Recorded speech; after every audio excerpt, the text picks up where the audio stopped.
First of all, terrific fight back by Sussex late on in the day. Yeah, boys have shown great character there. It's not easy, very tiring fielding for that long, and then for the guys to go out there and put on a partnership like that, they've worked really, really hard. Both Nashi and Joyce have played brilliantly, so yeah, they've got us back in the game. A word about Ed Joyce, in so doing he's gone past 17,000 first-class runs.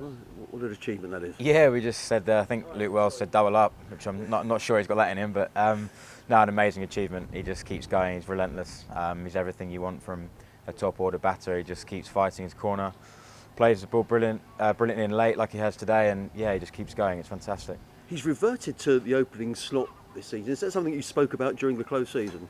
Yeah, I think we all knew he was going to go back up to open, something he wanted to do, and yeah, he started well this season. I think, he said he hasn't felt in great nick, and he's already scoring all these runs, so this, only bodes well hopefully for the rest of the summer.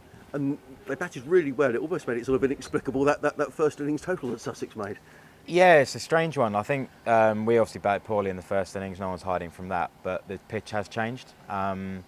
Both captains were desperate for a bat. It looked like a flat wicket. Actually, it seemed around for the best part of the first day, really, and then it's obviously evened itself out into a pretty flat pitch. So yeah, strange one, but no, it was never okay to be bowled out for 163. We're all well aware of that. It didn't do enough to justify that.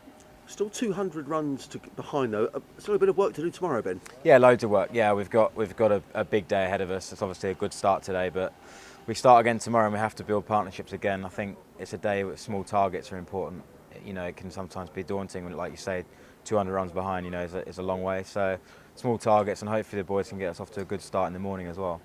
And going in with just the 6 specialist batsmen, is that putting a little bit more pressure on the top order to score runs?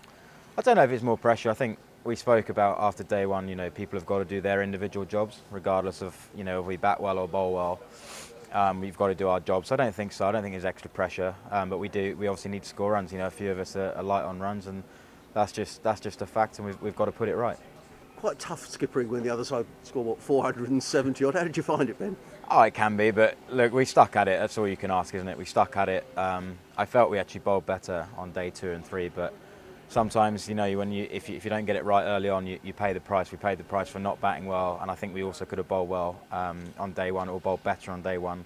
So you pay the price for that, and yep, it cost us in this game, and we're a long way behind now. You spoke about some of the more experienced heads in the side, offering advice. Do you go to them for advice, to the Ross Taylors and the Nashes and the Joyces? Yeah, sure. Why wouldn't you? There's a lot of experience out there, and I'll try and use it as best I can, but ultimately make my own decisions as I go. Just wonder how important as well in terms of the season that Sussex come out of this game with a draw, Ben?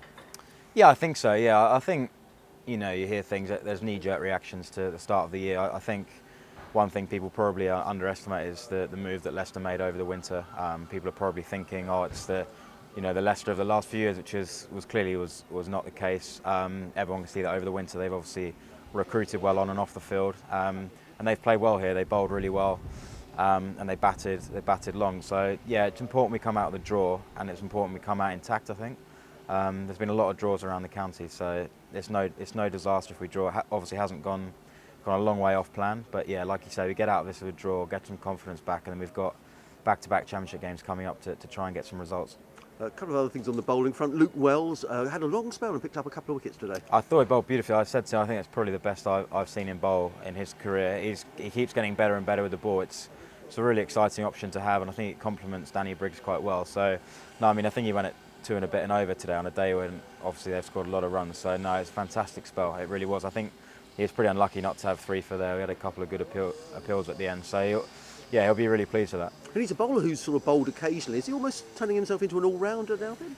Yeah, I think so. I think his primary skill is obviously his batting, and he'll be desperate to get that right this summer. But yeah, certainly. I think he took 24 wickets last year in Division 1, which, if you're looking around at the spinners in Division 1, is up there. So yeah, and again, he started well this year. He looked like a proper leg spinner today, and that, his work rate on his bowling is fantastic. There's no reason why it can't keep improving.